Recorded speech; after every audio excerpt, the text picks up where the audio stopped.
80 years ago, on this date, a grievously injured medic of the 77th Statue of Liberty Division crawled off the battlefield on Okinawa and into history.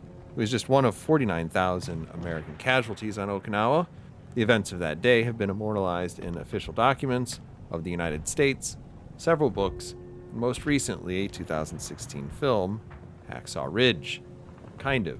I want to talk to you a bit about this film, and in spite of it being a nearly 10-year-old film, I'm going to give you my overall impressions of it, and then we'll talk about the history behind Hacksaw Ridge. Hacksaw Ridge comes to us from Summit Entertainment, producers of the Twilight movies, of all things, and was directed by Mel Gibson, the creative mind behind The Passion of the Christ and Apocalypto. Certainly very striking, immersive movies, but also some pretty unforgettable audio tapes too, which were not as great. The movie stars Andrew Garfield, Teresa Palmer, Sam Worthington, Hugo Weaving, and Vince Vaughn? Andrew is our main character though, one Desmond T. Dawes, a Seventh-day Adventist from Lynchburg, Virginia. If you don't know much about Seventh-day Adventists, they go to church on Saturday, and the denomination tends to generate a lot of conscientious objectors. In World War I, more than 160 of them were imprisoned because of that. The movie dramatized not only what it was like for one such person, but also chronicles some of the real-life events that happened that eventually led Desmond Dawes to become the first conscientious objector to receive the Congressional Medal of Honor. On the upside, this is a story absolutely worthy of retelling, and Andrew Garfield turns in a really fine performance as Desmond Dawes. He might even beat out the veteran Hugo Weaving, who plays his father, and is doing anything other than phone in his performance. I've included Sam Worthington in this because I feel like he's a fun actor, even if I think this might actually be the best film he's ever been in, and I like him even if his agent secretly hates him. This is aided in a narrative that has been massaged into place through the magic of Hollywood, which is to say, based on a true story, is doing some pretty heavy lifting here. So it can be very moving to watch, helped no doubt by a fairly minimalist but inspired score by Rupert Gregson-Williams. Things that might work a little against your enjoyment of the film include the even and colorful TV lighting, which is a bit like if the showrunners for Friends also did the cinematography for this movie. For better or worse, we're all used to Saving Private Ryan, and this film doesn't look like that. But it might fit well with Vince Vaughn's presence here, and though opinions may vary, I don't think he quite sticks the landing like Robin Williams and his several stellar performances in serious roles, Tom Hanks in Road to Perdition, or even Michael Keaton as Batman. It's also worth mentioning that even before knowing the true story behind this movie, something always seemed just a bit off. And that's not just to say some of the effects aren't all the way there. Now, when I say Hacksaw Ridge is very much based on a true story, in the Hollywood sense, it's not quite as extreme as Gibson's other films, like Braveheart, but for the skeptic or the cynic, something will feel a little bit off about the story, as inspiring as it is. As such, Hacksaw Ridge is kind of one of my favorite movies that I don't actually like. I don't really like it, but I kind of love it. I'd say it's about 3 out of 5 stars for me. I'd recommend you watch it sometime. Today would be the best time, of course, and at least as of what would have been yesterday, it is on Hulu, so if you have that service, you can enjoy that alongside watching the same commercial a dozen times in 2 hours. Now, as we jump into talking about history, I do want to say that, for one, there are going to be some spoilers coming with all of this analysis, but it's also the sort of information that may alter your appreciation of the film. Frankly, I find this kind of hard to watch knowing all of this, but the other thing about this movie is that particular cases may not lend themselves to faithful adaptations. But let's put a pin in that if you want to watch on, because we're going to come back to it. The movie exaggerates the specific court-martial proceedings against Dawes. During training, he certainly did have a commanding officer who tried to court-martial him and tried to get him thrown out of the military on grounds that he was Section 8, like the movie shows, a crazy person.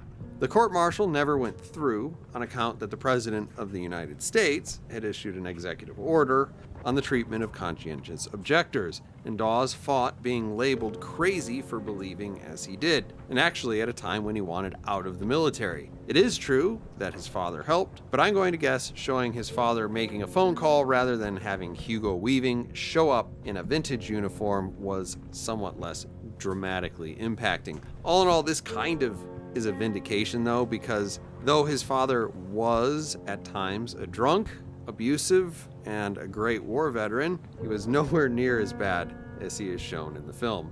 For that matter, you get the impression from this movie that Dawes was in the same group of people from the day he arrived at basic training to the end of the war. No, not really. He got bumped around between the medical battalion rather than being placed directly into a rifle battalion. They'd put him there to try to get him court-martialed, but transferred him back after the aforementioned phone call. The largest issue is really that Okinawa wasn't Dawes' first fight. He'd been in Guam and Leyte, and by this point he actually had the respect of pretty much everybody, including a full-bird colonel that would have occupied this guy's position. And Dawes never entered any of the tunnels under Hacksaw Ridge. There was, in fact, a system more than 3 stories tall, but maybe it would have been hard to communicate that those tunnels were there without showing it, at least a little bit. And though the Americans would eventually take Okinawa, Dawes would learn about it while on a hospital ship sometime later. Smitty may not be a real character, but he does serve as a stand-in for what few friends Dawes did have. Specifically, he was friends with one other medic, a Jewish man named Herb Schlechter. But not this Herb Schlechter. The real man was shot in the back while carrying a wounded man back to an aid station. Instead, Smitty is kind of a combination of an individual called Karger in the books written about him, a person who threatened to shoot Dawes in the back once they got into combat, but who would later come to Dawes when he felt that his luck had run out and humbly asked that Dawes pray for him. Instead, he kind of serves as both rival and friend, showing both the way the average man changed his opinion of Dawes as well as his forgiving character. More lighthearted, this may seem like a stupid movie thing, but this double bowline knot was actually something Dawes kind of made up at training camp and used to help lower wounded men later at Hacksaw. Desmond was also the last individual on the ridge, though in all the biographies I've read, there was never any question that Dawes intended to stay up there until he'd saved every last person he could. By this point, the man that the 77th called Preacher had a very well-established history of doing everything he could to save every last person that he could. And to that end, you might read some conflicting reports about if Dawes would have saved the lives of Japanese soldiers. At one point, in a field hospital, a fellow American did threaten to shoot Dawes for trying to help a dying Japanese soldier. And Desmond didn't at that point, but it is noted that several members of the 77th would occasionally find wounded Japanese men who'd had American field dressings expertly applied. Needless to say, Dawes' opinion of this stuff is pretty interesting. It's also worth mentioning that Andrew Garfield is a pretty great casting choice. He's not a real big guy, but the truth of the matter is, if anything, Desmond was even smaller. Now this part of the video is where I tell you that fact is often stranger than fiction. Would you believe that Desmond was wounded when this happened? Would you believe that Dawes was suffering from early stages of tuberculosis when he hauled dozens of men back and lowered them to safety? Would you believe that he's a vegetarian? Okay, I guess it does show that in the film a little bit, but all of those things are true. After Leyte, he was laid up for about a week without the strength to really move at all. Food had to be brought to him, and on the day he rescued all of those men, he'd already been wounded in the leg before any of this had started. Also, Dawes was, indeed, injured by a grenade. Though the movie shows him trying to kick the grenade, what he actually did was step on it to mute its explosion and protect those around him. He ends up laying there for about 6 hours before the stretcher bearers can get to him, and shortly after they start to pull him from the field, Dawes crawls off of the stretcher to help another wounded soldier, and then had the men who were there helping him off the field take the other man instead. Sometime after that, Dawes gets shot in the arm. It shatters the bones both above and below the elbow. He fashions a splint out of a broken rifle stock, here shown in the old comic about him, and crawls off of the battlefield. The truth in this scene is that he does lose his Bible at this point, but he doesn't realize it's lost for several days.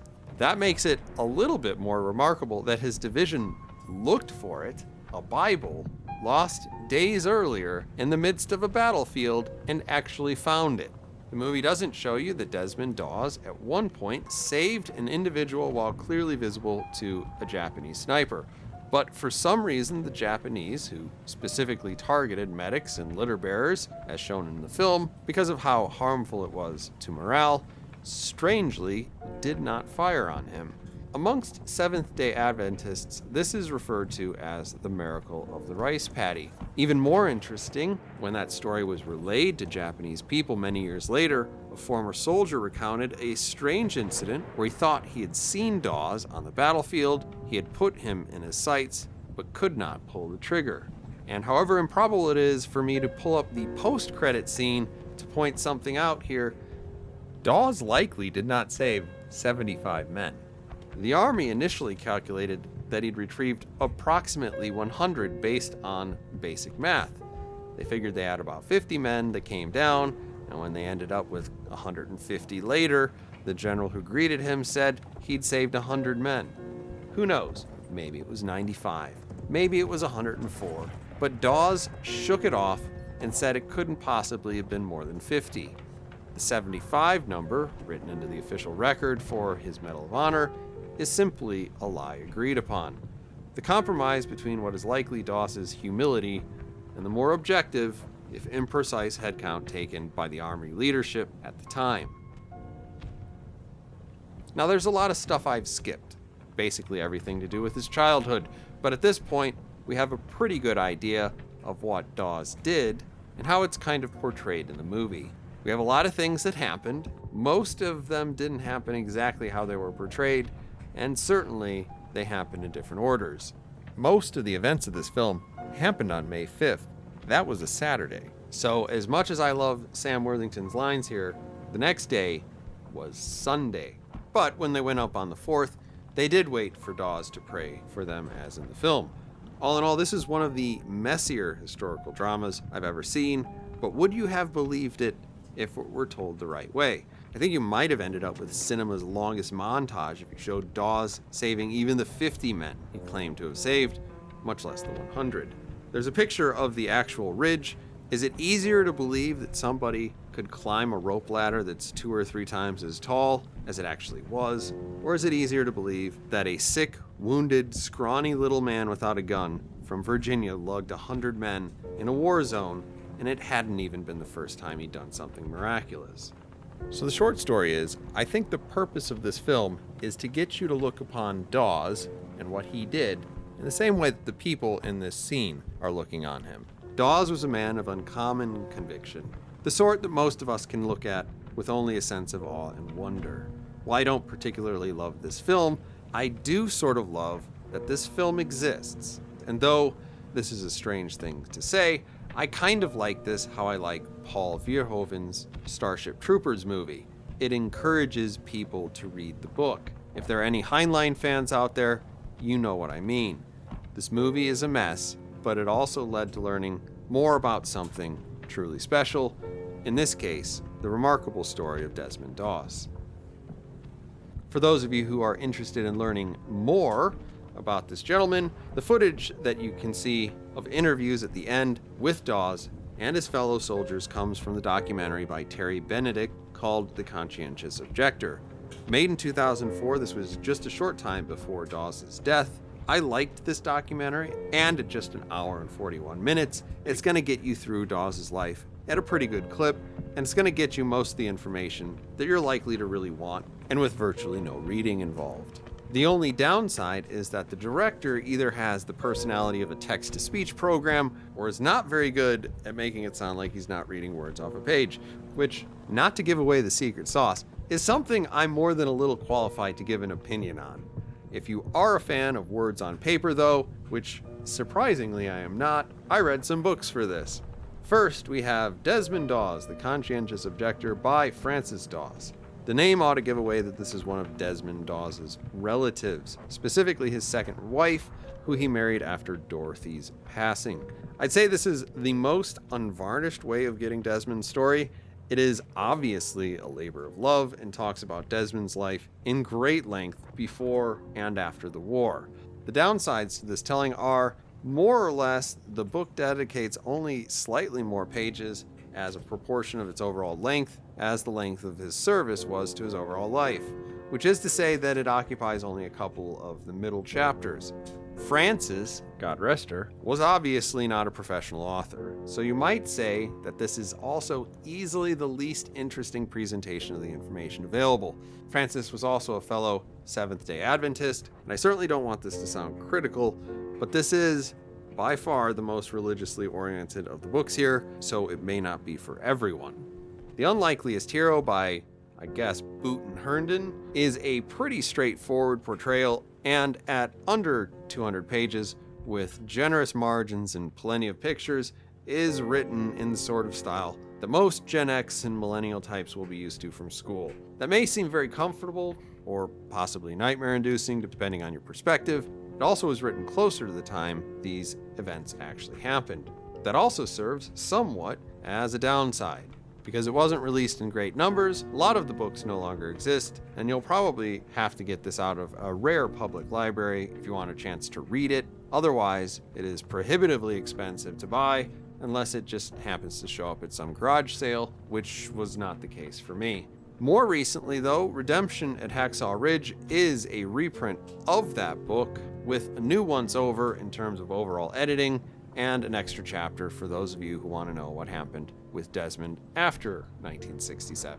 I would say for the most part the re-editing is pretty much window dressing, and the extra chapter is going to be of limited interest to a lot of folks who might be interested in this from a military history point of view. Nevertheless, it features many of the same pictures and is considerably cheaper. And with that, I'll close out the video for today. I know it's a bit different, but not totally unrelated though from ships, since technically the defense firm Desmond worked for, which is referenced in the movie, and for which he could have gotten a deferment, was a shipyard. So there, it's about boats after all. Anyway, I hope you've enjoyed the video. Let me know what you guys think down in the comments, and as always, I'll see you on the next one.